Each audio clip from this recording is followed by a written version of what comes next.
What's up, everybody? It's Alex Leak and Friends NFL podcast back for another week. I'm your host, Alex Leak. We got Dustin back on the show. Dustin, good to have you back on. Yeah, thanks for having me. Yeah, good to have you on as always. And we got Rich back on the show. Rich, you've been on once with Brett. I haven't been able to talk to you on the show yet. It's good to have you on, bro. Yeah, man, I appreciate it, Alex. Glad to be here. Yeah, we were supposed to have Brett tonight, but he couldn't make it. We'll try and get him on next week. But this is a Week 15 recap, 2021 season, and a lot to talk about. Some great games and a lot of storylines. So let's get into it. Thursday night, Chiefs-Chargers, a big game in LA at SoFi Stadium. A big opportunity for the Chargers to complete the season sweep of Kansas City. And that would, in turn, a win would put them in first place in the division. But they couldn't quite, I picked the Chargers to win this, but they couldn't quite get it done in the end. Dustin, in watching this Chiefs-Chargers game, what stood out to you? I mean, a lot of talk about Brandon Staley's decision-making in this game. What do you think? Yeah, I mean, you had an opportunity to already put the game away. And I believe it was like 3 4th-down conversions that you missed. Yep. Two right there on the 5-yard line. So, I mean, if there's anybody to blame, I'm going to blame the coach. Yeah, I mean, I just think it's too aggressive in that situation. What did you think, Rich? Do you like going for it on 4th down if you're, 4th and goal? And a lot of people's takes on this is you're not going to beat Patrick Mahomes and the Chiefs kicking field goals. What is your thought on that? I mean, I like taking those chances personally. I'm personally one of those guys, but I mean, it really depends on the situation, and it comes down to the gameplay style of everything. Whether it's the Chiefs or the Chargers, you got to play it at the right time. You got to make the right decisions, and it does come down to coaching. Yeah, and the coaches get paid big money to make those decisions. For me, I looked at it like this. You could see, the Chargers came in with that mindset of we're going to go, we're going to be super aggressive and we're going to try to score touchdowns every time down the field. But the Chiefs seem to settle for field goals a lot more. I believe they were 3 for 3 on field goals in the game. So they were willing to take field goals. And this is where my thing says, a lot of people say you can't beat Mahomes kicking field goals.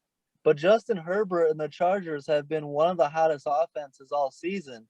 Why don't people say to the Chiefs, you can't beat Justin Herbert kicking field goals?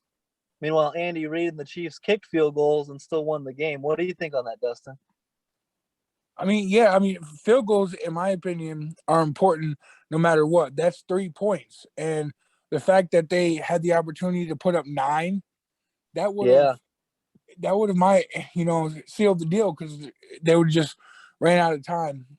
I like kick the ball if you have the chance. Yeah. I mean, if it's 4th and if it depends on the situation. I agree with Rich on that. Rich, what do you think of, do you believe in that you need 7 and you have a much less likely chance to win games kicking 3 all the time? What are your thoughts on that? I mean, honestly, if you can take the points and if there's enough time in the game itself, take the points, let your defense fight for you, let your offense fight for you, whatever the situation might be. But it's just like Dustin said, field goals can be key. Field goals are a big part of the game. But it really does come down to that decision making. And when you put up somebody like Herbert versus Mahomes, what is that offense going to bring for you? Can you trust that offense to get the job done? Yep. Both solid squads, man. I mean, it really could be a toss-up either way. Yeah, that's what I thought going into the game. I predicted like a shootout, a 34-31 type of game. Go ahead. I also see it this way, like if you can leave off the field with 3, you don't kill your offensive momentum as much as you do in a 3-and-out, or going for it on fourth and not making it. Yeah. I despise long drives that end in 0 points. You go on a 17-play drive and you come away with 0 points. That's got to be super deflating. I don't care what the numbers say or the analytics or whatever. That's got to be deflating to your roster and your locker room. And I would have to agree with that statement. Yeah, and so I like to come away with points. But I get the intrigue of wanting to get 7. I mean, ideally, if you could get 7 every time, sweet. That's the goal. But sometimes, I think a lot of people look at the league right now and they only see it from the offensive view, offensive perspective. And you got to remember that there's some nasty defenders out there that are getting paid a lot of money to stop you from scoring. And so you got to, play it the right way. And like I said, these coaches get paid a lot of money to do so. Terry Bradshaw, so right before the halftime, it was 14-10. And if the Chargers kicked it, they'd go up 7. It'd be 17-10. They don't. They go for it on fourth and don't convert. And Terry Bradshaw says at halftime, he summed it up perfectly. He said the Chiefs got a jolt from that defensive stop and jogged off the field to the locker room, like in a upbeat spirit. And the Chargers were hanging their head walking to the locker room. And that right there is a very good indication of the emotions of the game. And that's one of the things that I don't think analytics has a number for, is the human element, the emotions of the game. Some other quotes from this game.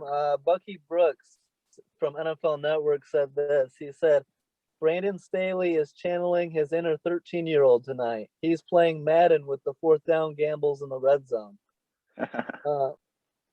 The Chargers left 9 points on the field. Got to wonder if those points will come back to haunt them. And like we know, the game goes into overtime and they lose by 6 in the end.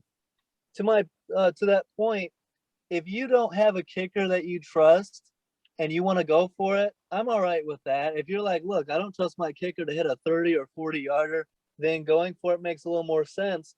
But to that point, Dustin Hopkins, the Chargers kicker, had only missed 1 field goal since being signed in October, 12 for 13 on the season.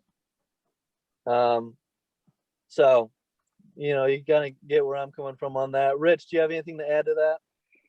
I would say, man, it really comes down to your mental and it comes down to your focus. When you lose that mental and, players are hanging their heads and then the other team's going in, pumping their fists and everybody's ecstatic, that raises a bar or lowers a bar. Yeah. It doesn't matter for what team. Your mentality, you've got to stay focused and you've got to be in the game no matter what. And a lot of people do not realize how much mental really goes into this physical game. Absolutely. That's a solid point right there.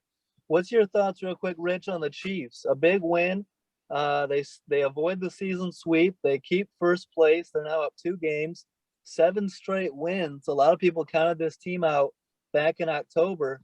7 straight wins. The Chiefs might be the hottest team in football at the right time, going into December or going into January here. Well, we see the Chiefs with everybody that they have on offense and defense. I mean, on paper, they are a powerhouse, both sides of the ball. I mean, a couple things can be adjusted. Obviously, we know Patrick Mahomes in the beginning, he had a little bit of a rough start. Now people are starting to talk about a little bit of a comeback from him and that he's making this big impression again. Football is football, man. Anything can happen. They're obviously a very good team. I'm excited to see where they can go from here, especially since things have started to, I wouldn't say peak, but they've started to rebuild a little bit, especially over this win streak. Mm-hmm. Anything is possible, though. Anything is absolutely possible, and we've seen that, and that's been proven. Well, and then Mahomes has proven to me, I mean, I'm not the biggest Mahomes fan, and I think that turnovers are still an issue for him, and even sometimes accuracy. If you remember in this game, they went for it on 4th and goal at the 1, and Mahomes got the wrong grip, didn't get the laces, and threw it into the ground. Yep. So you see still some accuracy issues with him, and he had 2 turnovers. So Mahomes still is figuring it out and still getting back into his, 2 years ago, his rhythm and last year. But there's no one in the NFL, maybe besides Tom Brady, that I would want as my quarterback in January. Mahomes has been down. What was they down to the Texans? 24-0, and came back to win that. Mahomes is damn near impossible to beat in January. What do you think on that, Dustin? I mean, yeah, I agree. He's proven that. And for the fact that if they can keep winning, they could get the number 1 seed. And I'm telling you, nobody wants to go to Arrowhead in January. Yeah, with that crowd, and they'll just be tough to beat straight up. And the defense is playing a lot better too. True statements all the way around. Chargers fall to 8-6, so a tough loss there. A big difference between 9-5 and 8-6. They go to Houston to play the Texans, so that's a very winnable game to get back to 9-6. So I think we'll see the Chargers find their way into the playoffs. We'll see what Justin Herbert looks like in January. I'm looking forward to seeing that. For the Chiefs, they're at 10-4, and they host the 7-6-1 Steelers in Week 16. Rich, what do you think of that game? A big win for the Steelers this week.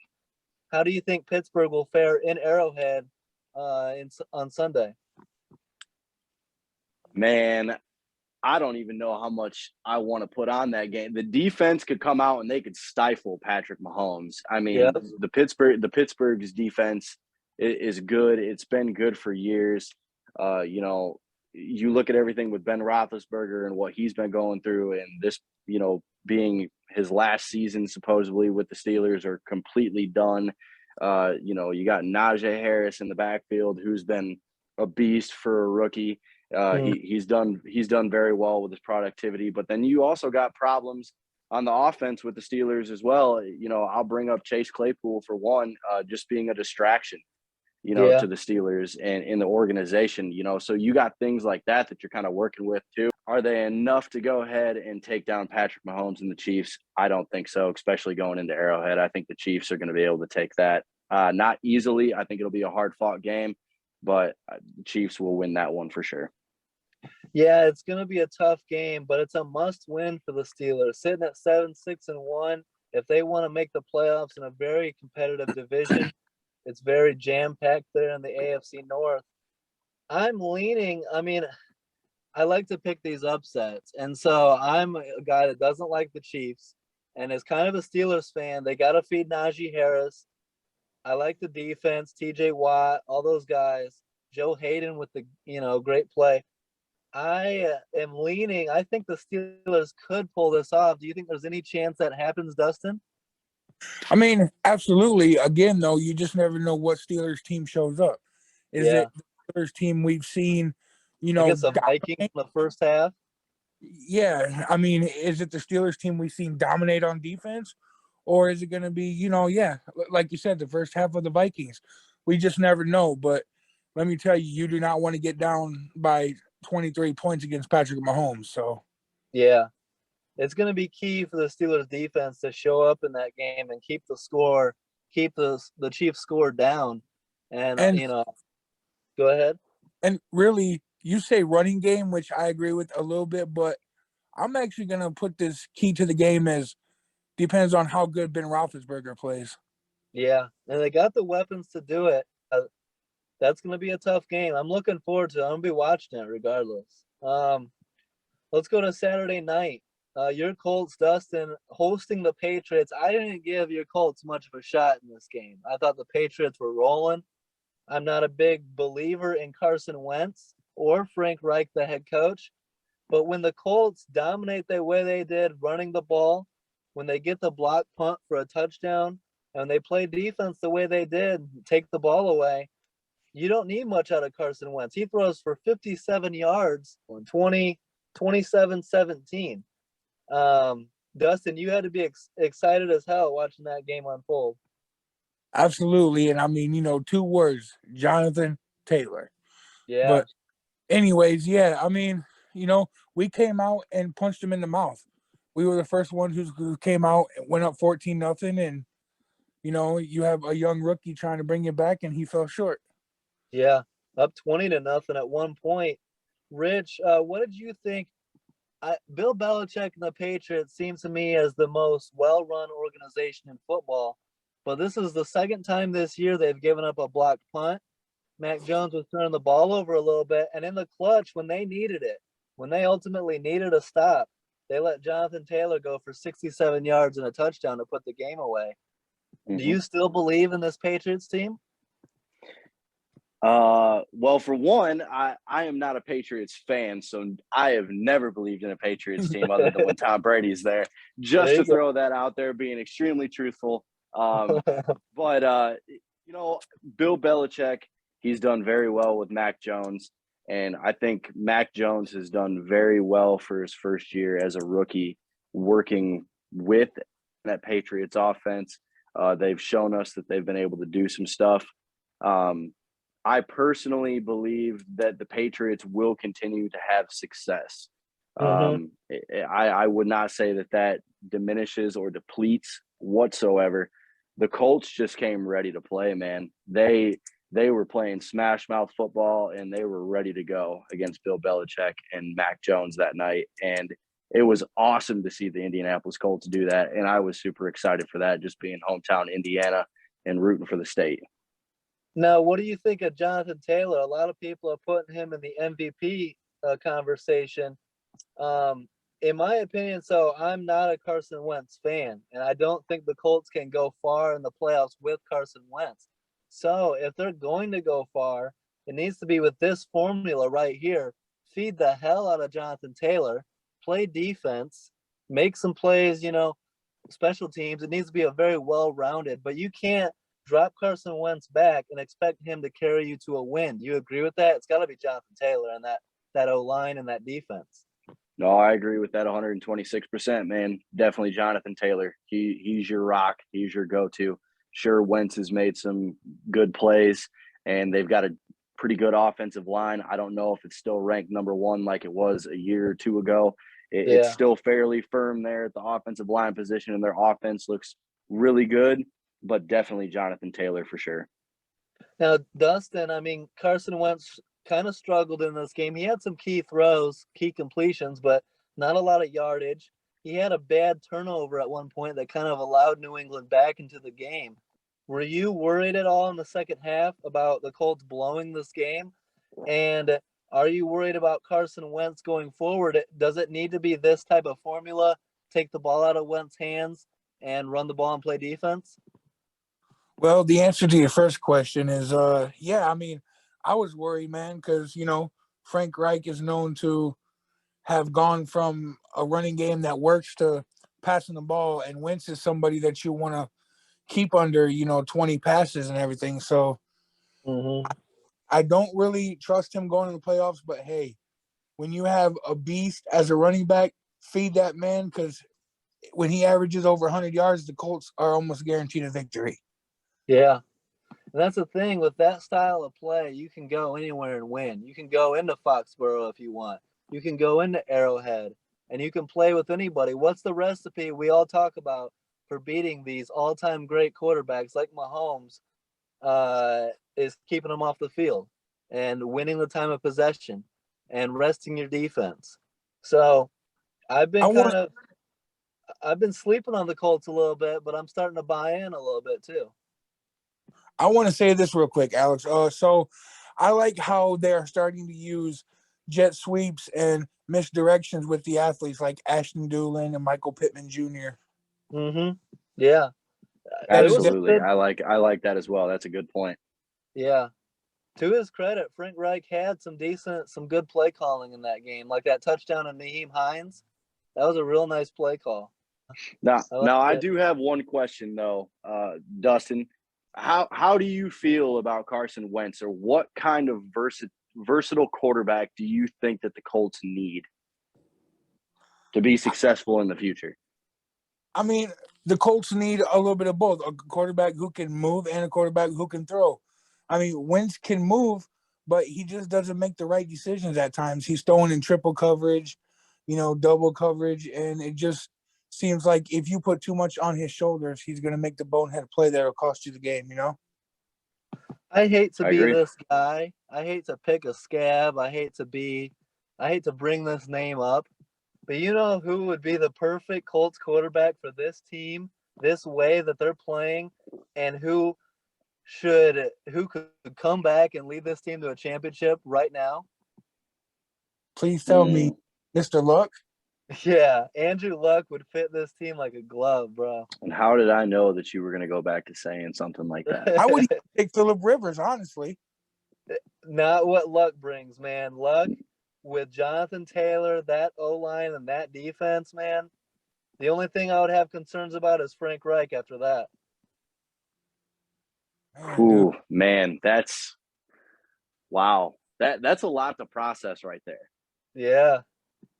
He needs to come back. I thought Andrew Luck would be back by now. I thought that was a short-term retirement. I didn't think that he was going to disappear the way he has. Yeah, I was reading the other day that Adam Schefter, one of the insiders, said that Andrew Luck was talking the other day and hinting something like, if the time is right, you know? Yeah. We'll see. Something to keep an eye on for sure. But as long as Reich is in Indianapolis is going to stay with Carson Wentz. Yeah, I agree. And so after the productivity that they've brought forth this year, I feel that they're going to stay with Wentz too. Yeah. I mean, Wentz and Reich are tied together, and them winning and going to the playoffs this year, you know, and I don't think they're going anywhere anytime soon. So yeah, I agree with that as well. Now, Dustin, you got a big ass game coming up, another Saturday night game. Colts at Cardinals. Cardinals on a 2-game losing streak. How are you feeling going into Arizona on Saturday night? Well, I mean, the Lions just gave me the most confidence in the world, man. I feel like if you have to let Detroit beat you like that, you know, and again, I understand any given Sunday, but the Cardinals are just struggling right now. I mean, Murray just seems to turn the ball over, and they just don't have no identity at the moment. Dustin, I want to take a little lap here. Tell me I was right about this Cardinals team. Here we go. Okay. Alex Leak was right from the beginning about this Cardinals team, saying that they will not win in January or December. You know what I said? You know what I tweeted on Sunday after the Lions beat them? No, I didn't see it. I said, Arizona Fraudinals. Oh, yeah, that I did see, yeah. Rich, do you agree with me on my skepticism with this Cardinals team, or do you like the way this team is built and think they can rebound from this 2-game losing streak?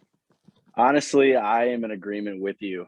From the beginning of the season, my family and I and a lot of my friends were all involved in fantasy football and stuff like that together. And we sit down, we talk a lot of NCAA, we talk a lot of NFL, and the Nice. Cardinals were a big topic just because of Kyler Murray and James Conner moving over. And then you got DeAndre Hopkins and, you know, you got a pretty solid defense, but I am with you on the Cardinals thing 126%, man.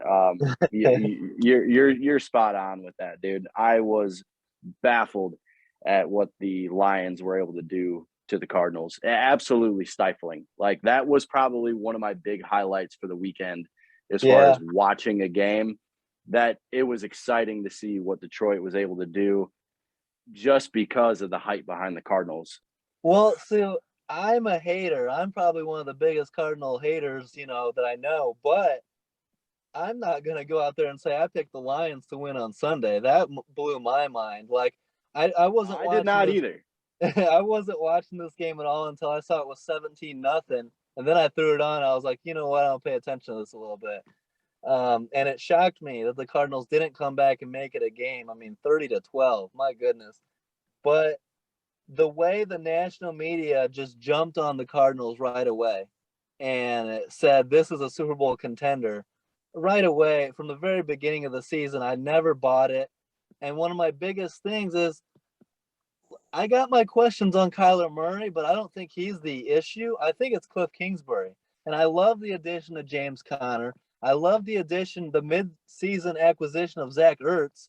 Like, no excuses. This Cardinals team should be a contender in the NFC. But do I trust them? Absolutely not. Dustin, do you have anything to add to that? I mean, I think the Colts go into Arizona and get another big win, and the Colts will be taking a lot of momentum forward.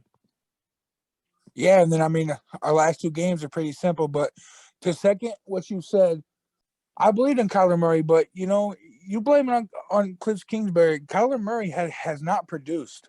He hasn't. He's been struggling lately for sure. And I don't know if it's that ankle injury or if it's just the team, not having, believing in themselves. But Murray just forces turnovers that just shouldn't happen. Yeah. Yeah. Well, you look back at the way they lost that game to Green Bay and that interception at the end, and they just got to they got to do better. And you got to demand more out of Kyler Murray, too. He's a generational talent. You got to expect more. You got to demand more. And 12 points against the Lions is not going to cut it. Let's look at Bills at Patriots. So, second meeting. We all remember the first meeting in bad weather and the wind. The Patriots just ran all over them, completed 2 passes, and won the game. I'm fully in on the Patriots sweeping the series and winning on Sunday against the Bills. I think the Bills can go into Foxborough and get this win, or do you think the Patriots take care of business? I think it's a really hard-fought game between the two teams. You're putting up a rookie against Josh Allen, and Josh Allen has shown us what he's capable of doing. Yeah. But at the same time, you've got Bill Belichick, and he knows how to coach. He knows how to take on situations like that. You're in crunch time at this point. That is kind of a toss-up for me.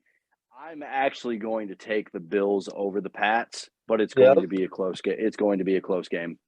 I mean, this is a huge opportunity for the Bills because they got beat at home on prime time, and they were in a losing streak at that point.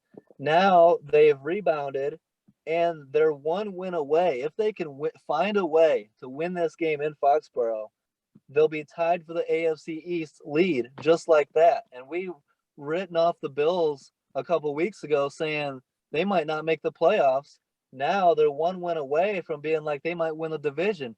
Dustin, the opportunity is there for the Bills to shut us all the hell up. Can they do it?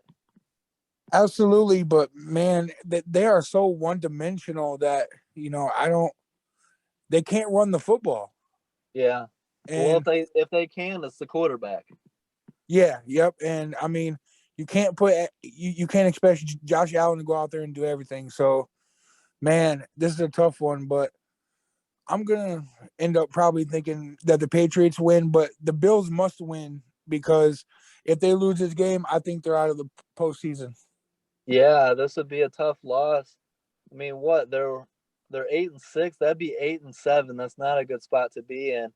And the teams above you would have the tiebreaker against you, so it'd be. Yeah, we talked about the AFC Championship game last year with Josh Allen and being like the big prove it game, and talking about the Bills taking the next step. Can Josh Allen lead this Bills team back to the Super Bowl, something that hasn't been done since Jim Kelly? Let's throw all that out. The biggest prove-it game for Josh Allen is this Sunday in Foxborough. Put the team on your back and pull off a win like this, and the respect will be given 100%. 100%. Yeah. So I can't wait for that game. I agree with you, Rich. I think it's going to be hard fought, but I think the Patriots find a way to win like a one-score game. It will be a very hard-fought game, and Dustin made a very good point. Their running game is a struggle for the Bills, for sure.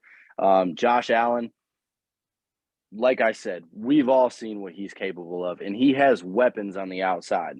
I was impressed with the fact that Gabriel Davis had a pair of touchdowns this past week, and he's not really a mentionable name when you got somebody like Stephon Diggs, as wide receiver 1, even though this man has made plays. Like Davis has made some plays this year too from Josh Allen and Josh Allen to him. But, the main focus of that Bills offense is definitely their passing game. They struggle in the rush game, and hopefully they can pick that up. Yeah, that's a very solid point. Gabriel Davis, he might not be a household name yet, but he's well on his way. I think he's a future star. If he stays there with Josh Allen, they seem to have real good chemistry already. Absolutely. Let's go Cowboys at Giants real quick. The Cowboys win 21-6. 3 straight wins for Dallas, and they sweep the season series. Mike Glennon makes his 3rd straight start, but gets replaced after his 3rd interception by Jake Fromm. We get to see Dustin. I know you were looking forward to seeing the Jake Fromm regular season debut, and he didn't look too bad. He moved the ball down the field, just couldn't finish it off with a touchdown. You think they should start Jake Fromm going forward? Absolutely, man. I mean, in my opinion, no offense to Mike Glennon, but he's just not a very good quarterback. But maybe switch positions or something. But Jake go Fromm ahead. Made some good throws. I mean, in that last drive, he really, I think, gave the Giants some momentum going forward to the next game. I like Jake Fromm. Rich, what do you think of the Cowboys? They haven't exactly blown anybody out of the water recently. They've kind of just been finding ways to win. Dak Prescott hasn't looked, like a world beater. He's made some mistakes. The Cowboys defense really is what's carrying them right now. How do you see the Cowboys, going into the playoffs? The Cowboys can be pretty much whatever entity they want to be. They're up and they're down. They're up and they're down. Their defense was extremely good. I mean, the beginning of that Cowboys-Giants game, it started off as a field goal game. It came down to turnovers. Dallas was able to go ahead and, make their adjustments, and that defense looked really, really solid. And when you have a defense like that and you got, Van Der Esch and you got Parsons and then you got Trayvon at the same time with 10 interceptions on the year, defense wins championships, man. Defense wins championships. And, yes, they were playing the Giants. They were playing against Mike Glennon, and Glennon did not perform. Jake Fromm, I would agree with Dustin. Give him a shot. Let the young man come out and, show himself a little bit. Let's see some of his talent. But the Cowboys, that defense looked really good. The offense I don't trust so much. It'll be kind of a 50-50 for me going forward with the Cowboys. And Dustin, I mean, the Cowboys, they host Washington and looking for the season sweep. I mean, they're looking at 11-4, 12, 13 wins for this Cowboys team. I mean, that's going to be a pretty impressive season. Are they contenders? Well, I mean, it's kind of like he said it. I mean, they have a championship defense. That's no doubt about that. Mm-hmm. On the offensive end, I just don't see them scoring enough points to be able to beat a team like Tampa Bay or the Packers. Can defensively they hold them down enough to score enough? I mean, absolutely, but you're talking about Aaron Rodgers and Tom Brady. Yeah. That's not easy to do. Yeah. It's going to be interesting because the Cowboy fans are, going to be pretty convinced with this record, this kind of a season. They're going to be hyped going into the playoffs. And like Jerry Jones says every year, the goal is not to make it to the divisional round. The goal is not the NFC Championship game. The goal is a goddamn Super Bowl. And so the Cowboys need to put it all together and take that next step and at least go deep into the playoffs and show that they're capable of it, because they haven't done it since the triplets. You know what I'm saying? It's going to be a lot of fun watching these Cowboys here down the stretch. Now, quickly, the Texans and Jags, 2 terrible teams with terrible records, facing off against each other. Urban Meyer got fired last week after going 2-11 in his first season in the NFL as head coach. I was never a fan of the hire. I never thought it made sense. I'm not a fan of college coaches coming to the NFL as first-time head coaches. I don't think it is successful very often. And Urban Meyer really backfired. And a lot of the talk was, Urban Meyer sees himself as a winner and wouldn't humble himself, pretty much pointed at everybody else in the organization as they're the reason we're losing and never took any blame himself. What did you think of the Urban Meyer experiment in Jacksonville? It was an experiment, Yeah, and I think it was nothing but a distraction.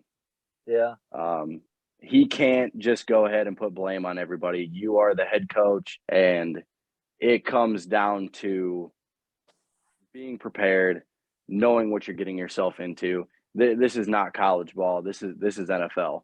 And he was a full-on distraction. I mean, we saw what happened with the media, like a month and a half, 2 months ago, whenever he was in Ohio.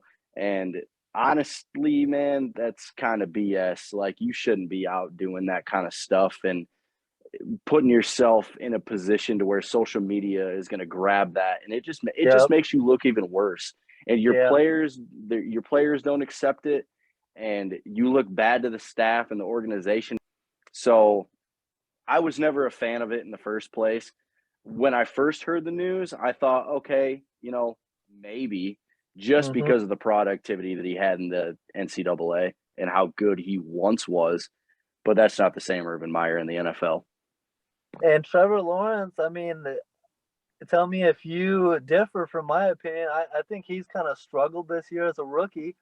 And do you think that Urban Meyer might have kind of hurt Trevor Lawrence's development? I mean, not to say he's not capable of overcoming it with the right coaching staff, but for his rookie season, Trevor Lawrence really struggled. I would agree with that. And I would say that Urban Meyer probably played a little bit of a corruption role within Yeah. Trevor Lawrence's rookie year for sure. With his abilities and with everything that he has as a player that we saw from him would fare under a coach such as a Bill Belichick or an Andy Reid. Like, Oh, how do you think that works with a Trevor Lawrence versus the situation that he was dealt with? it'd be lights out. He would win rookie of the year. And that's It's all exactly how about, I feel too. Yep. yeah, it's all about environment and keeping the distractions away. There's already, you think about all the distraction for a rookie quarterback, a number one overall pick, and you add a dysfunctional head coach, which in turn leads to a dysfunctional locker room, which leads to players not running the right routes and lining up wrong and all that. That all leads to Trevor Lawrence struggling. That's why organizations like the Jets and the Bears continually struggle to develop quarterback talent as well. It's about the environment. And if you don't have an established environment and identity, then you're going to struggle in development. I don't care what Absolutely. position. Yeah. And Dustin, Darrell Bevel, Jags offensive coordinator, named to interim head coach. He's the first coach in NFL history to be an interim head coach 2 years in a row. Where was he interim head coach last year? Detroit. Okay, that was too easy. You already know. I think I mentioned it to you. Who should the Jaguars hire that will change that culture? And I agree with that. It's Jim Caldwell. Yep. Do you agree with that, Rich? I can agree with that. Yes. I want to see that. I actually emailed Jim Caldwell and said, "Hey, you should go to Jacksonville. I hope it works out, man. That'd be awesome." If you can take a bad Lions team and make the playoffs with them, then you can take a bad Jags team and do something with it. Absolutely, and you got the franchise quarterback right there. It's a great job. Like you Dustin, I know the perception of Jacksonville is bad and it's a bad run organization, but you got the number one overall pick quarterback right there. You've got some weapons. You got James Robinson, Laviska Shenault. You've got guys. You just need the right head coach to bring the talent out. Even Agnew at this point, man, put Yeah. Agnew in the game in a better position. I mean, yeah, DJ Chark, man, the productivity that even James Robinson has not gotten this year is just baffling. It's just baffling, and it comes down to coaching. But next year, I think, depending on who they hire, the Jags are going to be a team to keep an eye on. I think they're one of those teams that could be a quick turnaround. I really do. How would you guys feel if they went in and brought in former quarterback to be their head coach, Byron Leftwich. I don't like that. I don't like that either. I don't think he would be a first-time coach. I get the attraction because he's a former Jaguar quarterback, but I don't like it. I don't like a first-year head coach, kind of unproven, with a rookie quarterback or a young developing quarterback. I want someone established, an established winner, an established culture builder, and Jim Caldwell checks all the boxes for me. So it's going to be hard to get me off of that one. I agree. Now, let's move on quick to the Titans-Steelers, a great game in Pittsburgh. And when are these teams going to learn? When are these teams going to learn? We saw the Raiders bring the team onto the Chiefs logo and just get blown out of the game, get destroyed.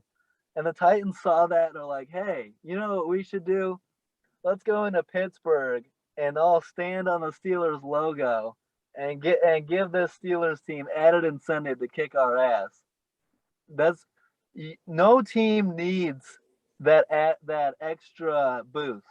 And when you freely give it to them for no reason, you're asking to get your ass kicked.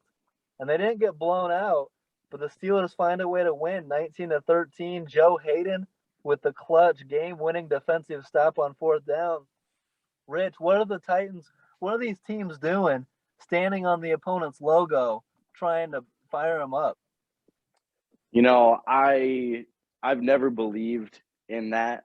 That's something that that's something that I honestly kind of despise a little bit, just because I look at a little bit of, the tradition and the respect aspect to where I look at it as a negative juju, to be completely honest.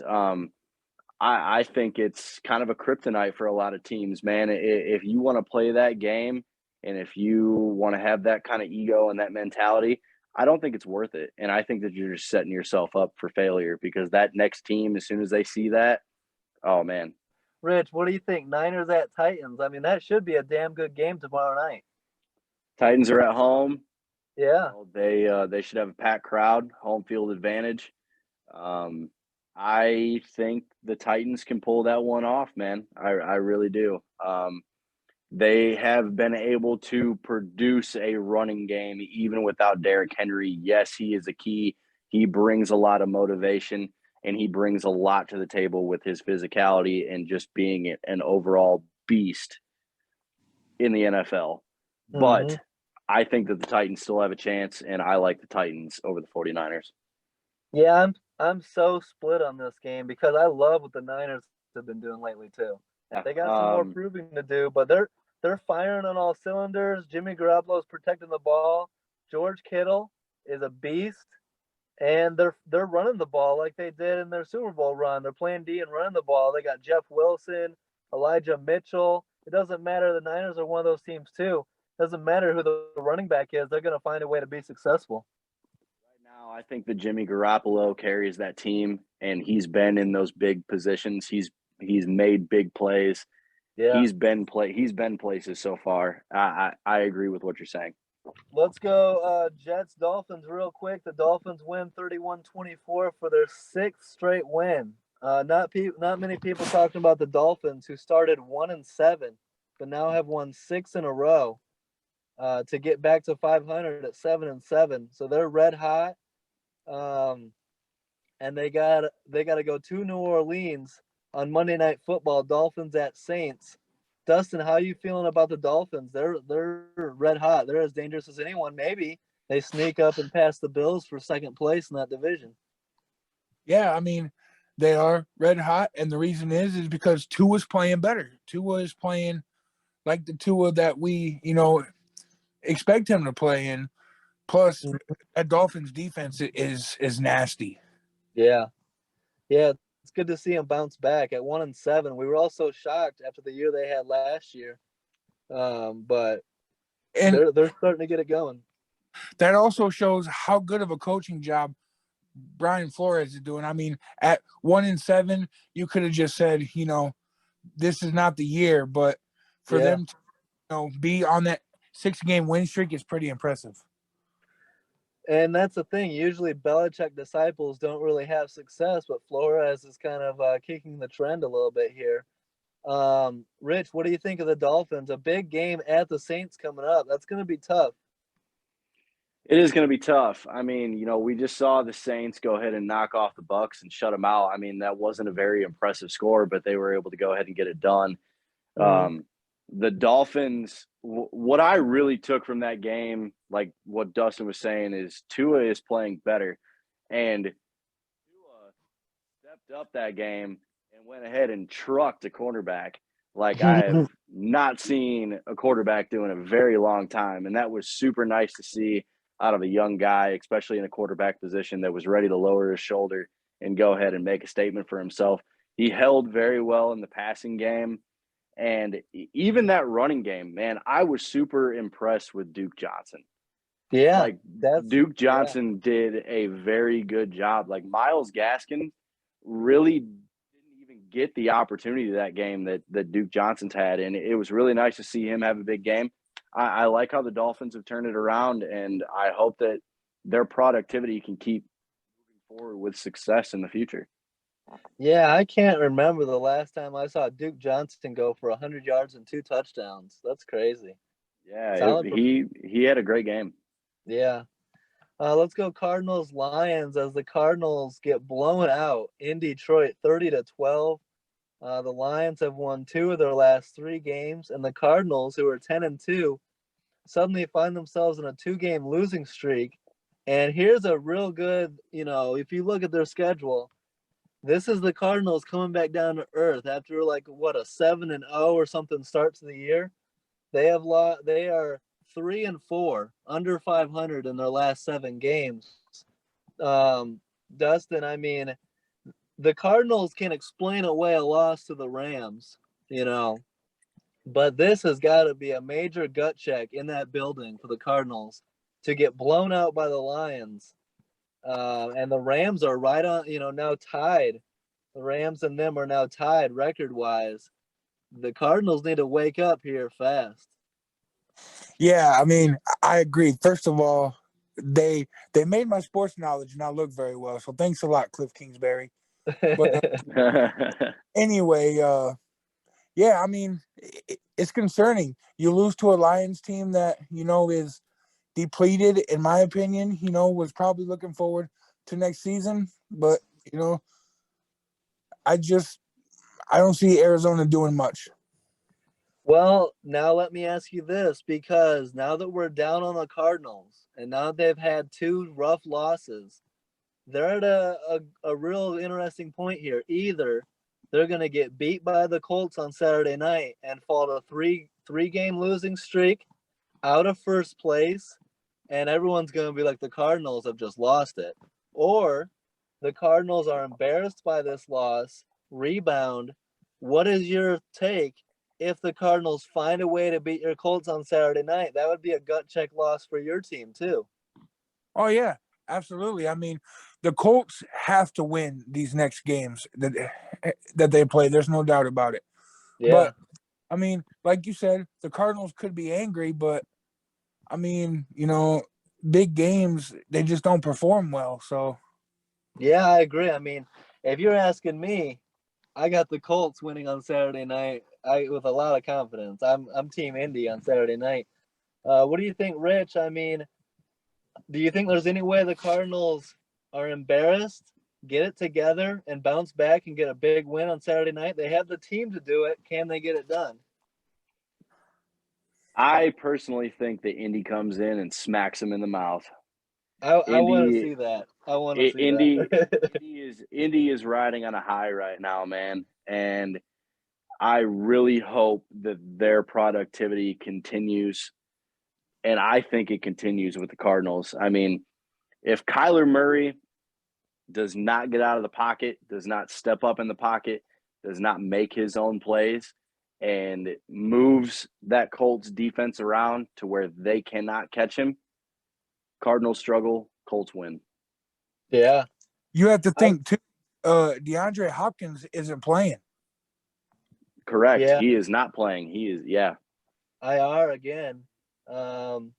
I just don't see how the Colts don't go in there, feed Jonathan Taylor, run him over, and win by, at least a score, if not double digits. I think the Colts get it done. It's a tough defense for Kyler Murray. The Colts have been opportunistic, taking the ball away. I got the Colts, and this is a tough game. You can't look past Arizona. This is a road game on prime time. They got to bring it, and I think they will. Hey, I agree. how about can we give a shout out to Darius Leonard, man? That dude doesn't get enough credit. Oh yeah, he's a monster. Not I only mean, yeah, go ahead. You can give him the shout out. yeah, I mean, dude, man, he just big play after big play. I mean, the Colts could be down 7, and this dude's forcing a fumble, getting a pick, getting a sack. I mean, man. Yeah, he's been handing out the peanut punch, forcing fumbles. It's nice to see. Big part of um, the defense. Huge part of the defense. yeah, like the anchor of that defense, really. Quickly, Panthers, Bills. The Bills beat Carolina 31-14, end their 2-game losing streak. Carolina loses their 4th straight game. Like you mentioned, Gabriel Davis, 5 catches, 85 yards, 2 touchdowns. Here's the headline coming out of this game. I mean, big win for the Bills, but in Carolina, we're starting to see the end of an era, I believe. Matt Rule. I know you guys are thinking, oh, he's talking Cam Newton here. No, I'm talking head coach Matt Rule, another college guy coming to the NFL, publicly kind of criticizes and throws Cam Newton under the bus post-game, says the plays need to be executed better. And it's starting to be pretty widespread. A lot of people talk about Matt Rule on the hot seat, getting fired after this year. Rich, what do you think of the Panthers, and do you think they need a new coach? I think that they could use a new coach. Yeah. The Panthers are definitely they're riding a struggle bus right now. Bringing Cam Newton back, I don't know if it was just because of a hype coincidence or, they truly needed somebody like Cam Newton. I've kind of fallen off of the Cam Newton train there for a while, but I would also say that, the coaching staff has definitely been in a struggle, especially with the head coach at this point.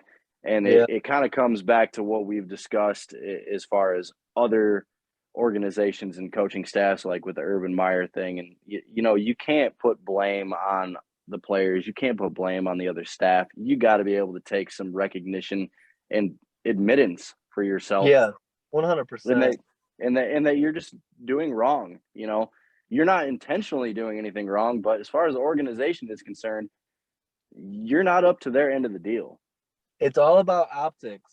And even if you're right and the players are wrong, your job is to go up there, stand in front of the microphone and say, it's on me. I got to do a better job coaching.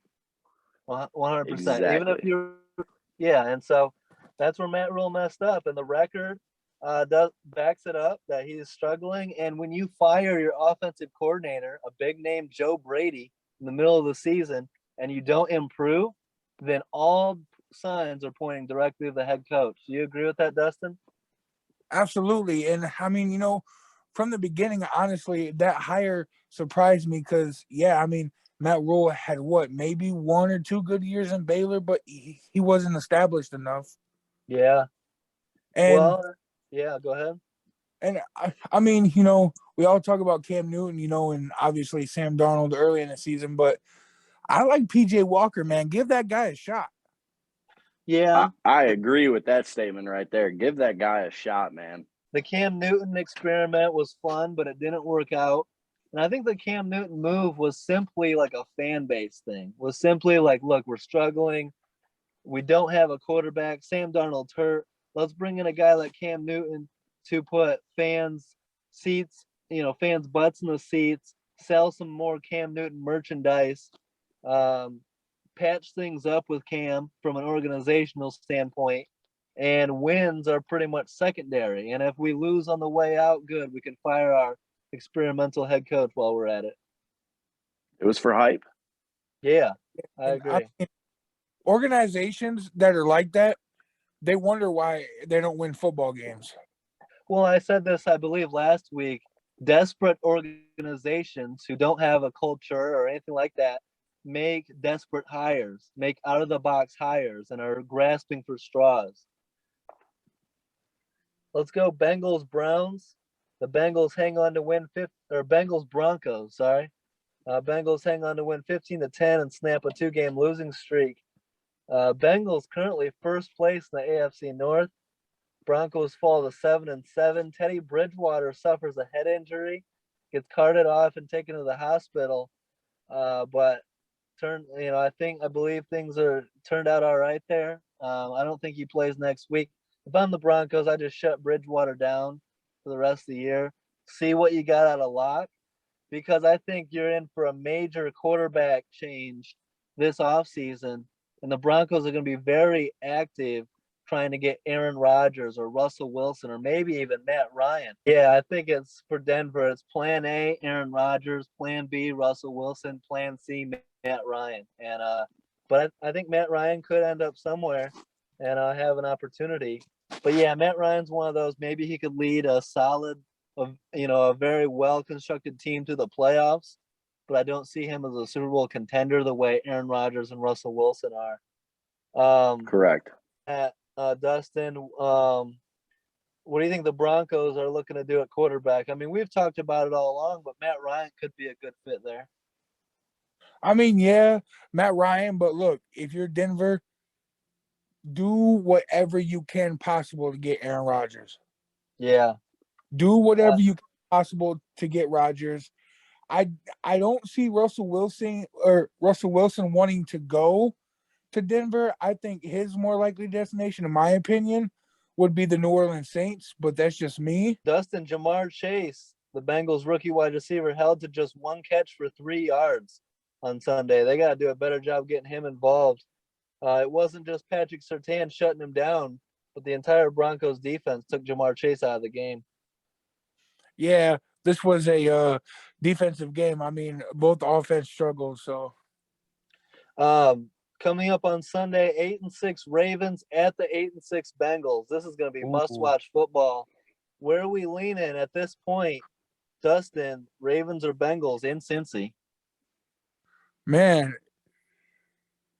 look, the Ravens this past Sunday put on a great performance, and that was without Lamar Jackson. They should be getting him back for this game, right?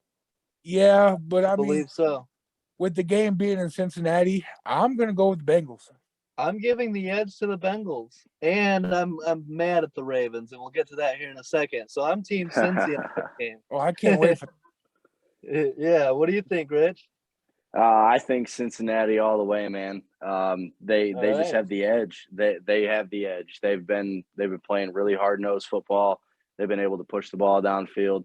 The defense has been able to go ahead and hold their own. Yeah, Bengals. Real quick, Falcons 49ers. Your Falcons, not the season you wanted, sitting at 6-8, a tough loss to the Niners. Where are you at with your fandom of the Falcons? Like, I'm sure it's been a couple years in a row now that haven't been able to, take the next step, haven't been able to make a playoff run. Like you said, you're nearing the point of ready to move on from Matt Ryan. So are we heading into a minor rebuild in Atlanta? Or are we heading into a major rebuild? What are your thoughts there? I am kind of ready to move on from the Matt Ryan era. To be completely honest with you, I was really hoping that back when the draft came around, there was some chance that they would have taken Justin Fields. Okay, I was going to ask you that. Yeah. Yep, I absolutely love the versatility that Justin Fields could take to Atlanta. It never would have been like Michael Vick. But that kind of versatility, that's what Atlanta really built themselves off of back when we were growing up. And that's where they had a lot of success. And moving out of the pocket, using a running quarterback. And I would really like to see somebody such as, Justin Fields' capabilities, maybe a little bit more in the run game like what Michael Vick was with Atlanta. But they're a little bit of a letdown. It does not change my mindset forever on my favorite team. The Atlanta Falcons will be my favorite team ever since I was a little kid. But wetting the bed is the biggest thing. I mean, the 49ers in that game versus the Falcons, they pretty much controlled it. Everything happened swiftly and smart for the 49ers, and they had a very good pass and run game. The Falcons just really didn't have anything to hold up against it once the game got into it later. Are you still a fan of the new head coach Arthur Smith, or is your patience growing short with him? I can give him a little bit more time. Mm-hmm. I would say that there just needs to be some fixtures on offense and defense. The secondary, as far as the defense, still needs a little bit of tweaks here and there. Atlanta still lets up big plays. Maybe a change at a defensive tackle or a right or left end. And then, honestly, man, QB-wise, like, I'm kind of ready to see a new QB. I really am. It'll be interesting to see what direction the Falcons go at quarterback, because they got some weapons, and with a young, new, fresh face at quarterback, the Falcons could be a lot of fun to watch. So, oh yeah, absolutely. I was extremely upset to hear about the Calvin Ridley stuff, but obviously, family comes first. You got to take care of what you got to take care of, especially if it comes down to mental health and stuff like that. But when you got another weapon like Russell Gage can be an extremely good weapon for you. Kyle Pitts, he's only starting, and I'm excited to see where his future leads. Cordell Patterson, man, I got to give a shout out to Cordell Patterson. He has absolutely taken this season and made it his own. Like, from bouncing around to team and being able to sit with Atlanta this year and do what he's done, it's impressive, and I'm extremely happy for that guy and what he's been able to have as far as a success run this year. Yeah, that just goes to show you again that Matt Nagy has no eye for talent. Us Bears fans have been watching Cordell Patterson all season long and just being like, holy shit, man, this guy is amazing, and the Bears just never knew how to bring that out of him. So kudos to Atlanta. Could have been special. Could have been really special for Chicago if they would have decided to utilize him. Yeah, I'm a big fan of Cordero. Dustin, the Niners take care of business, get a good win, improve to 8-6, and you got them going into Tennessee and getting a big road win tomorrow night. I mean, that's going to be a tough game for the Niners. I don't know where to go. This is a pure pick 'em. This is a toss-up game, in my opinion. Niners at Titans. This is going to be a lot of fun to watch. You're going Niners, though? Oh, yeah. I'm going San Francisco. I mean, they're hot, All right. Packers at Ravens. A big game. No Lamar Jackson, though, for the Ravens. So that was a big, once we saw Lamar Jackson wasn't going, kind of figured Green Bay would win. But this was a much better game than I anticipated. Packers winning 31-30 on John Harbaugh's decision to go for two instead of kicking the extra point and tying the game.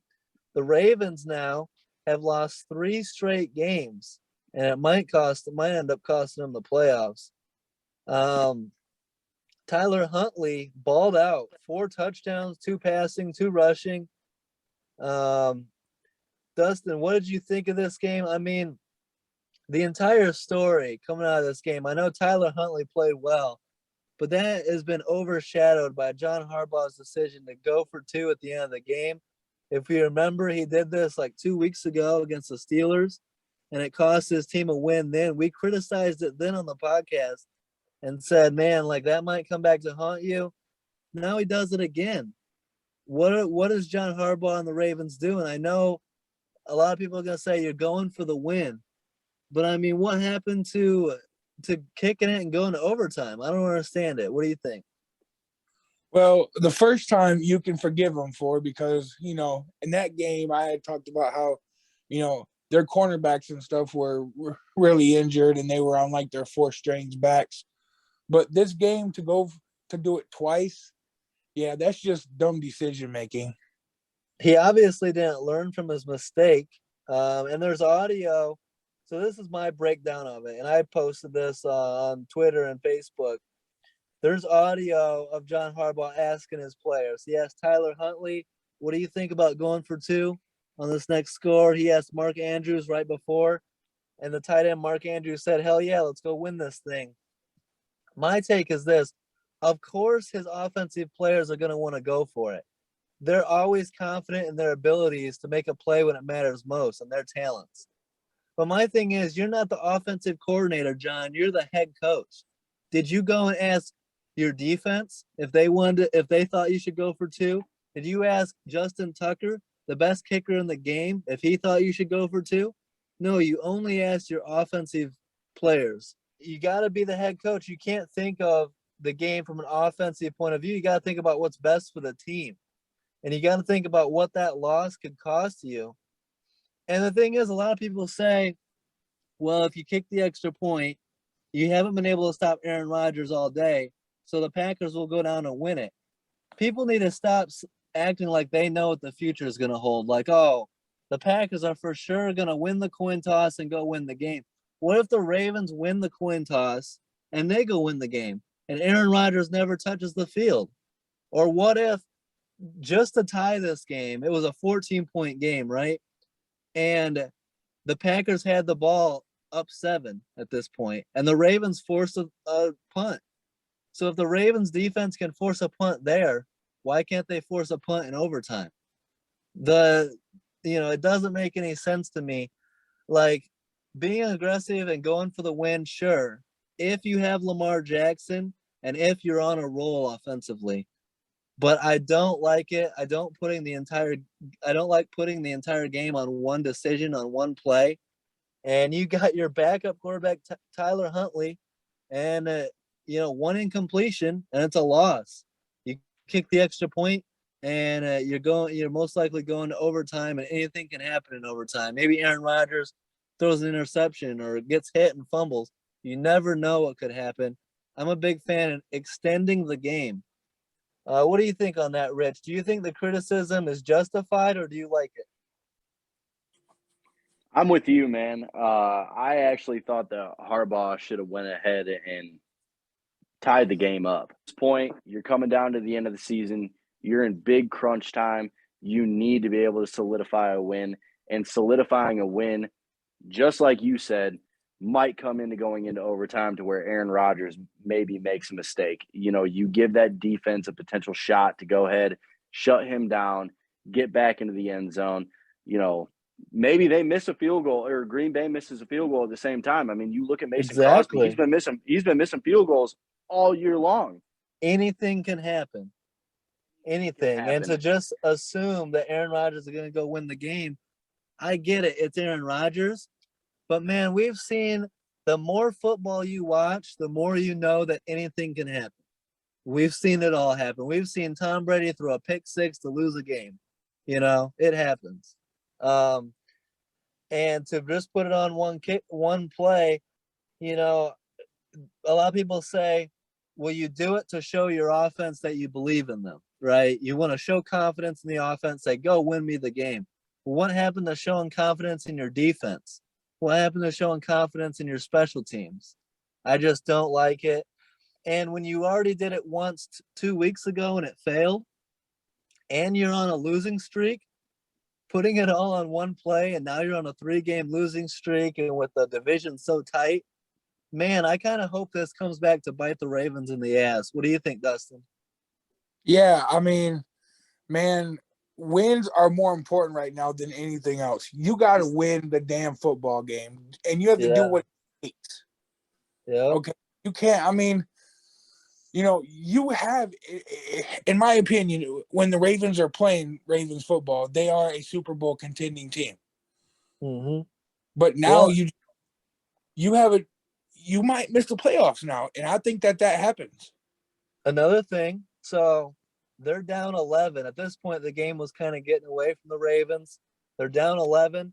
There's 12 minutes to go in the fourth, and John Harbaugh decides to go for it on 4th and 5 from their own 29-yard line. Luckily, they only gave up a field goal there, but a touchdown, you're down 18. That game's over. What the hell are you doing there? Like, I don't know what John Harbaugh is doing, man. and it's costing his team wins. What do you think, Rich? I agree with you, man. You got to play smart, you got to play disciplined, and you got to be able to run with situational football. Um, it's a big letdown for sure.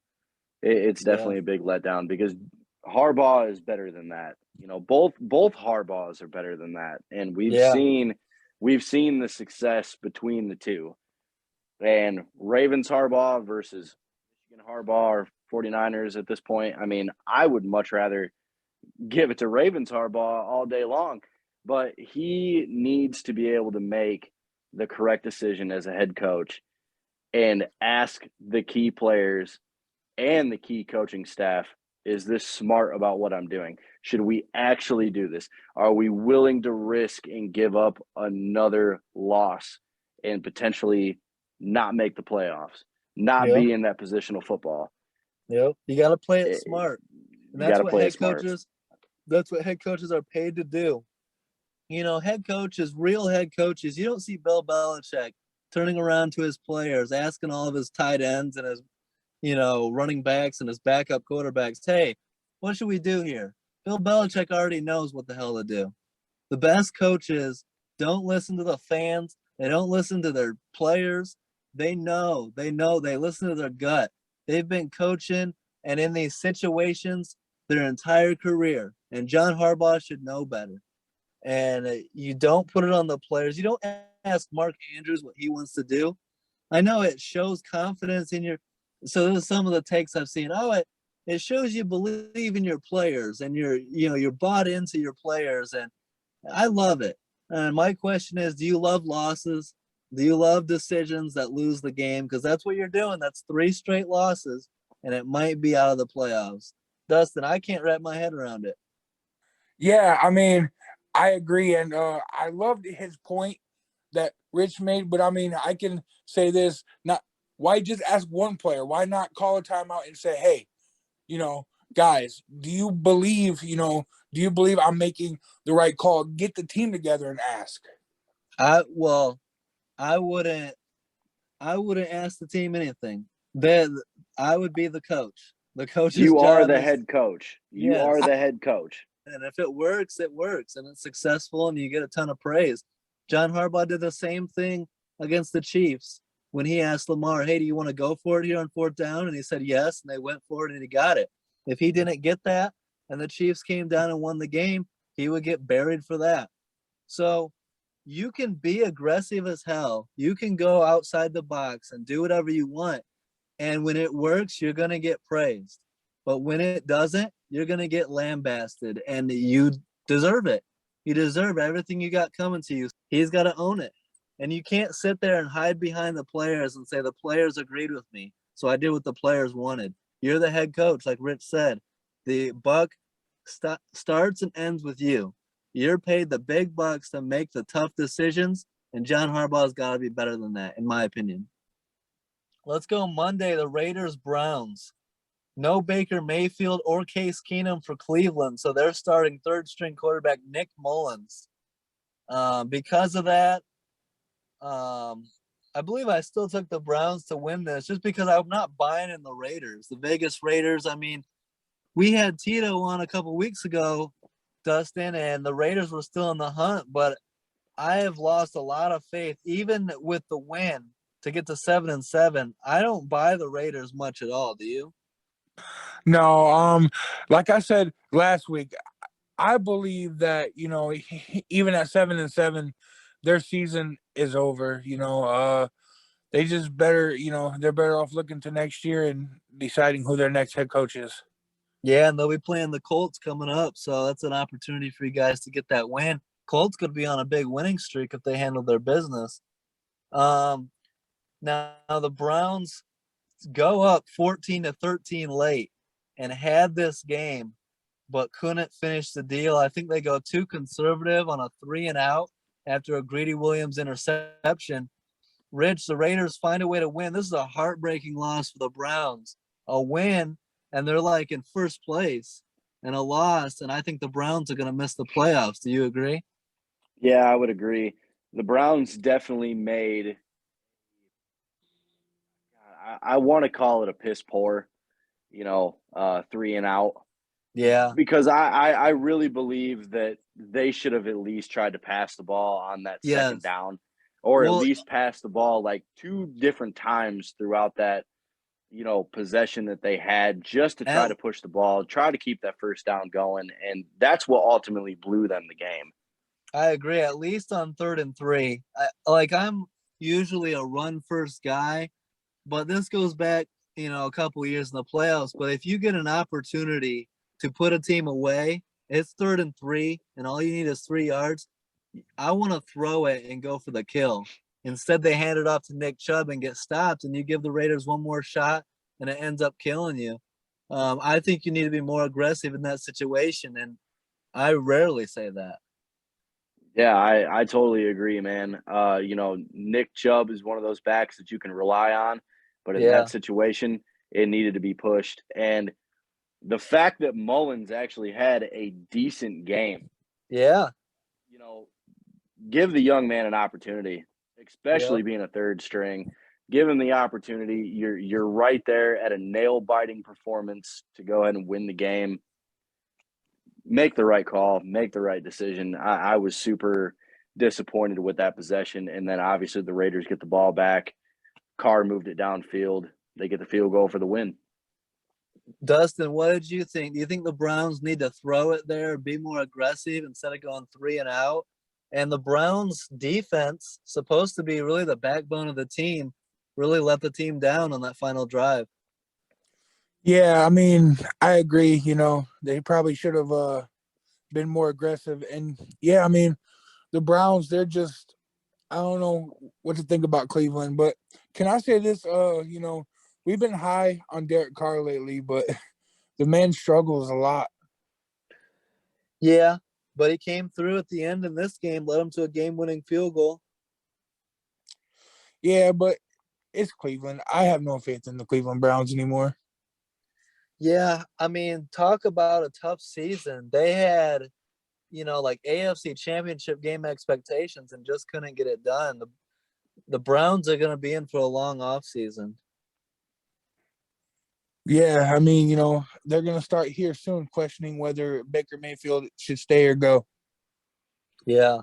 What do you think, Rich? I agree with Dustin's comment on that one. I mean, I think it does kind of come down to the decision making with Baker Mayfield and whether or not he is your franchise guy, and if you continue to move forward with him. I mean, obviously he's had problems with chemistry between wide receivers. I mean, look at the OJB thing. Mm-hmm. Yeah, I mean, it just or OBJ. I mean, I was kind of sad to see OBJ leave. I really thought that the mix of the wide receiving core that the Cleveland Browns had, man, I mean, that's a hell of a receiving core right there. Yeah. You got 2 guys that played in college together. You got Peoples-Jones, and then, you got Cooper at a tight end, and then you got Njoku. I mean, with your running backs, that's a heck of an offense. And with Baker Mayfield is struggling. He's struggling. Yeah. So I think Dustin is correct on that one. Quickly to Monday night, the Vikings beat the Bears. I'm not going to spend too much time on this. The Bears fall to 4-10, and so. If you remember in the preseason, Dustin, I was down on the Bears, but I was even higher than this. I had them with more than 4 wins. This season's really gotten out of control, and how the hell Matt Nagy hasn't been fired yet, I'll never understand, other than Bears ownership incompetence, which we all knew was real. Good win for the Vikings to get back to 500, but the Bears, just terrible. And yeah, we'll see who they end up replacing Matt Nagy with. But I'm down on the Bears because not only is it Matt Nagy, and they're going to fire him at the end of the year, sure, but hopefully they fire the team president and the GM. And do I trust Bears ownership to get the next GM, president, and head coach right? No. So my Bears fandom is hanging by a thread, to be honest. I don't have much faith in this team. Yeah, and it's crazy when you watch the game to see the fans at Soldier Field with bags over their head, and yeah, it's not even halftime, and they're chanting "Fire Nagy," dude. It's just something that I haven't seen before come from the Bears fan base. Well, the ownership has allowed it to get this bad. The Bears have lost 8 of their last 9 games. Sure, they've got Justin Fields, an up-and-coming young quarterback, but it's, the players on the field is one thing. You got to have the coaching staff and the structure and the management and all that to go with it, and the Bears are far from it. What do you think, Rich? The Bears have been a shit show. They're nothing but a shit show, man. I couldn't agree with you more. I had a little bit more high expectations with them.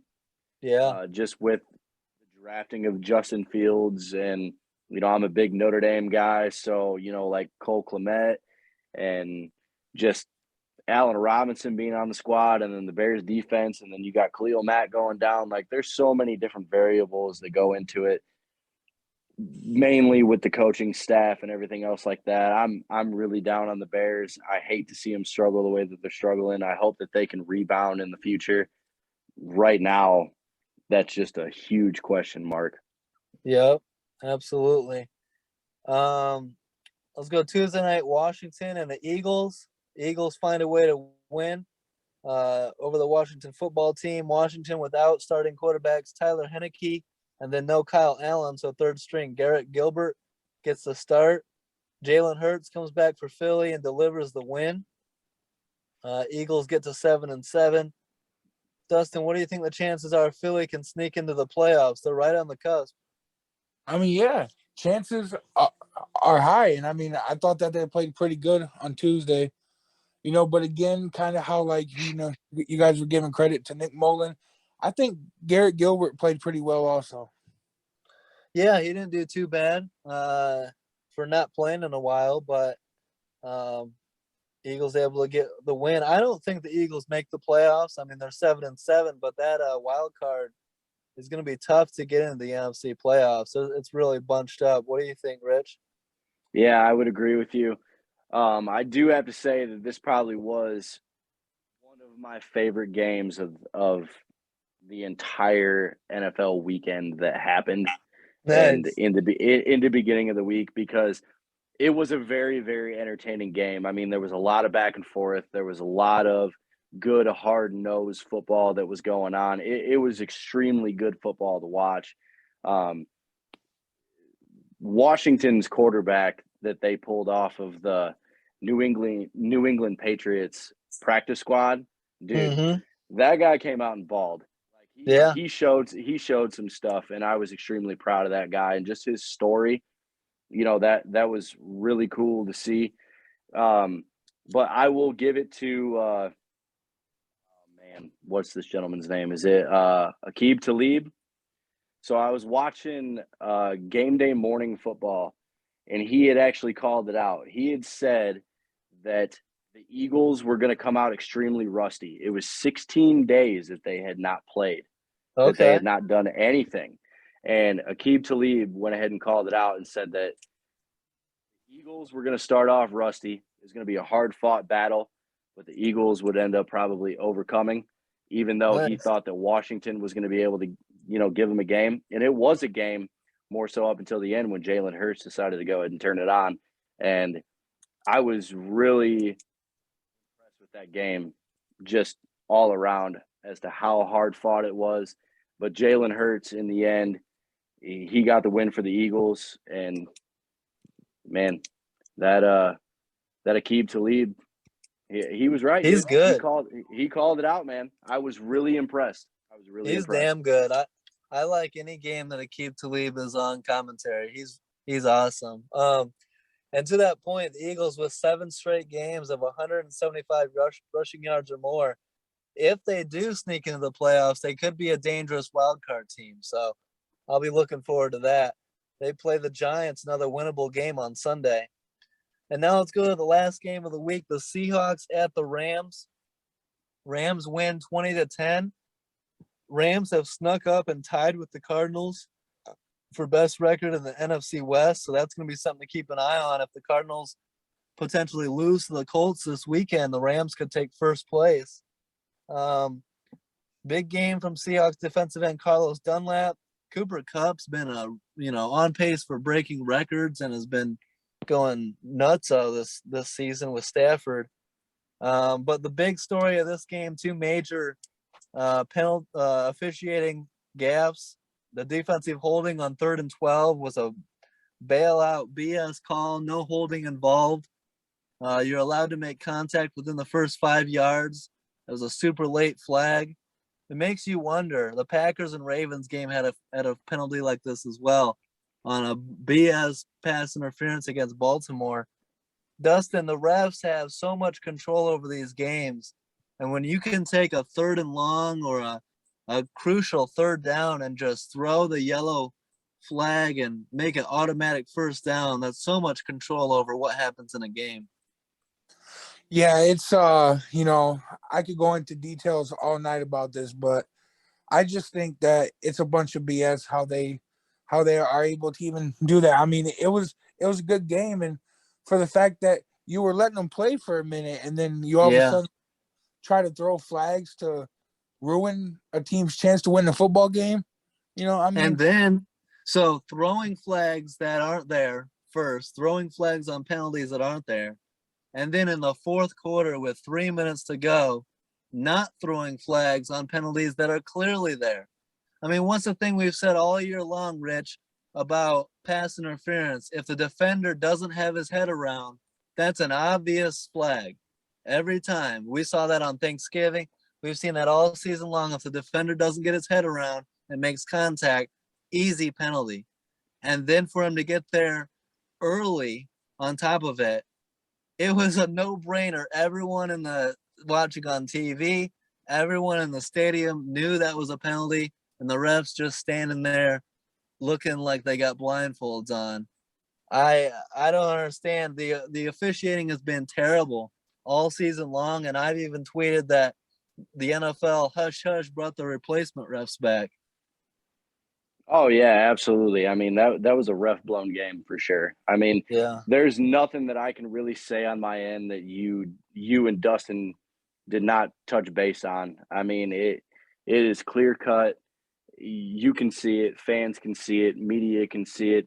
You guys are calling it out just as best as I can, and I mean that's just a ref blown game, and it's absolutely horrible to see in the organization. It just gets frustrating when you see it repeatedly for benefit certain teams. Tom Brady haters have said forever that the Patriots and now the Bucs get the benefit of calls. The Patriots still get the benefit of calls. As a Bears fan, I know everyone, Packers fans are like, you guys are haters. But Bears fans, Lions fans, Vikings fans will all tell you the Packers get the benefit of calls. And the Rams being from LA, a Super Bowl favorite, getting the benefit of calls here, no surprise. And the Seahawks probably weren't going to win this game regardless, but as a fan, you want to see it played out, and you don't want to see officials messing with the flow of the game. You know what I mean, Dustin? Absolutely. And, Alex, I'm honestly worried. I think we're going to be in for a kind of what you would call a little fuckery playoff, because I think the refs are going to screw some team out there in the playoffs. Yes, I agree 100%. Remember back to Saints-Rams NFC Championship game, that blown pass interference, no call? Yeah. I believe strongly that something like that will happen in this year's playoffs and hurt some teams' chances. 100%. And I've said this many, many times. The NFL needs to go away with giving them the ball at the spot of the foul. That's just ridiculous. Yeah. And they just need to be more consistent. John Clayton said it today. He said the NFL officiating has been way too inconsistent all season long. And if the NFL can't figure this out, it's going to get nasty, because there's a lot of money on these games and gambling, and you're going to hear about it. And it's just disappointing when you can clearly go back and pull up film of, like a crucial Bears-Packers game and Mitch Trubisky getting face masked twice, not just once, but twice, and a fumble return for a touchdown and no penalty. And it's just like, are you just giving the game away? Because that's what it seems like. And to not, it was a one-score game with 3 minutes to go, and the Seahawks are driving. And to not throw that flag there, it's like the officials are taking matters into their own hands, and it's tough to see. How much more Absolutely. How much more do you think the fans are going to be willing to take of that, though? Well, that's the thing about the NFL is the shield is super strong. There's no league that's really threatening the NFL. The NFL feels like it can do no wrong, and they're still going to get the ratings and the support and sell the merchandise and the tickets. And they're probably right. So until fans have had enough, this is the way it's going to be. I don't expect any major change. And the worst part of it to me is that even when the calls are blatantly wrong, not only does the NFL not say anything, not call it out, the NFL more often than not doubles down and supports it. And that's my issue. And the last time they actually, took a hard stance was on that pass interference no call in the NFC Championship game. But I've seen multiple times this year of them doubling down and supporting the call and saying the call was right when everyone knows the call was wrong. So it's super frustrating. For sure. But we'll see what happens. We still got great games ahead. We're still going to be watching. That's the thing, Dustin, is that we're super mad about missed calls and bad officiating, but what are we going to be doing on Thursday night and Sunday afternoon? Hey, we're all going to be doing what we love to do, and that's watching football. Absolutely. Real quick, let's get our predictions. Thursday night, 8-6 Niners at the 9-5 Titans. Rich, who are you taking? I'm taking the Niners, man. I think that the Niners and Jimmy G, they got it rolling, and I think that I believe that I said that Tennessee might actually be able to take that one in the beginning when we were talking, but I've actually kind of changed that up at this point. I believe in Jimmy G, and I think that Jimmy G and the Niners are probably going to roll down in Tennessee territory, and they're going to take that one home.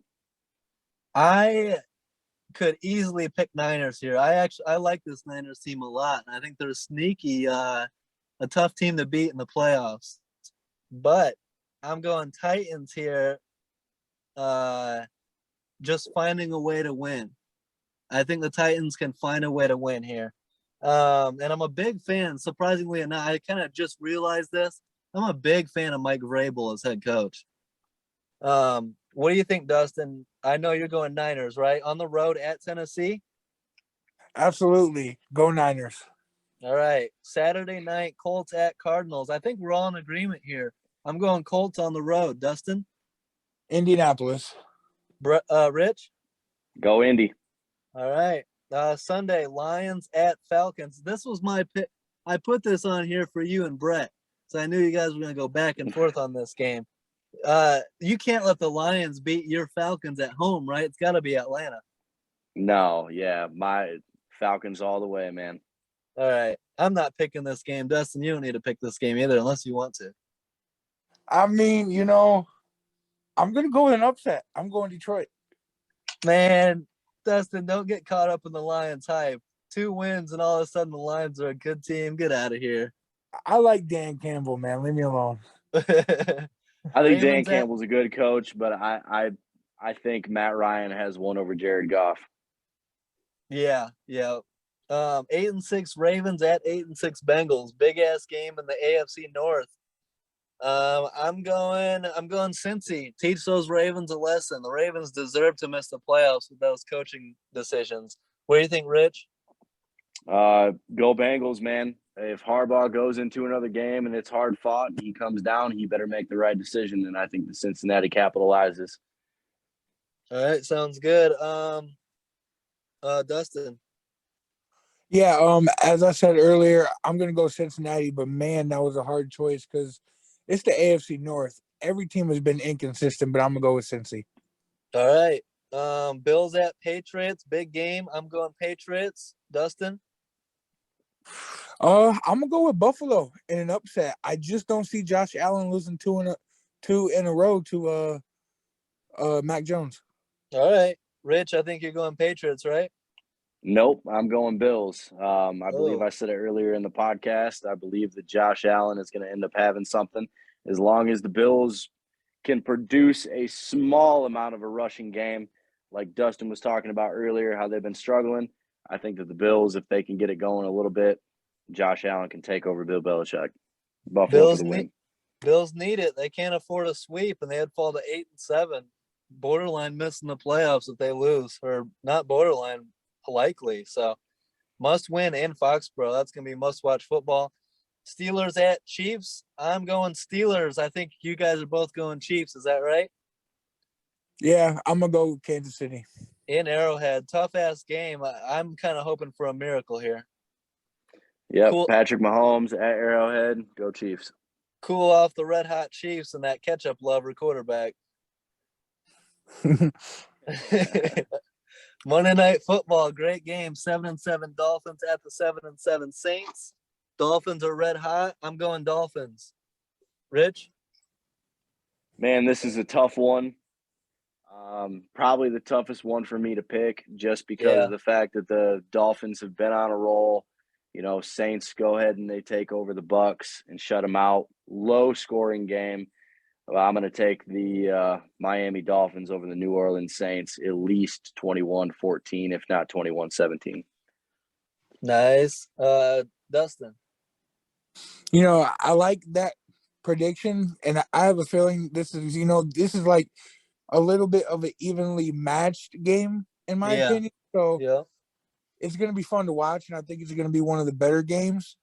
So, but at the end of the day, I'm going Miami. All right, sounds good. I can't wait for these games. Thanks for coming on, Rich. It was great to have you back on the show. I appreciate it, man. I had a blast being on here, and hopefully we can do it again sometime soon. Yeah, we'll try to get you on for one of these playoff rounds. Sounds great, man. Good to have you back on, Rich. Dustin. Yeah, nice to meet you too, Dustin. Good chatting with you. Love your knowledge, man. It's great. Appreciate it, man. You brought a lot of knowledge to the table too, and we agreed on a lot of stuff. And I see the envisionment, man. It's there. It's there. All right, sounds good. Appreciate the support, everyone. Don't forget to like, subscribe, leave a comment. Let us know what you think, and have a great week. Peace out.